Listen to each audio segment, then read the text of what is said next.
شروع کرتی ہوں اللہ کے نام سے جو بڑا مہربان نہایت رحم کرنے والا ہے۔ السلام علیکم ورحمۃ اللہ وبرکاتہ۔ حضرت ابو ہریرہ رضی اللہ تعالیٰ عنہ نے روایت کیا، رسول اللہ صلی اللہ علیہ وآلہ وسلم نے فرمایا، جس عورت نے خوشبو کی دھونی لی ہو وہ ہمارے ساتھ عشاء کی نماز میں شریک نہ ہو۔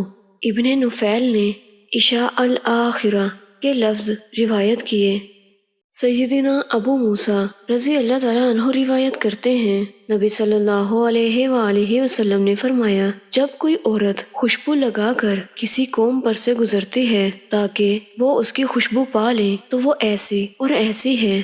آپ نے بڑی سخت بات فرمائی۔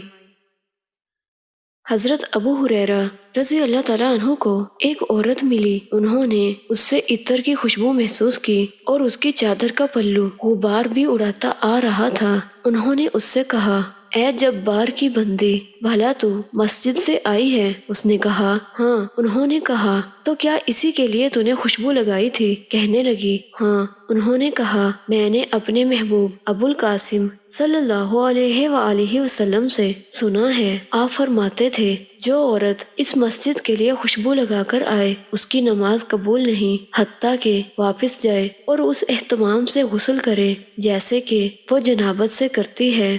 امام ابو داؤد رحمہ اللہ نے فرمایا، ایثار کا مفہوم ہے غبار۔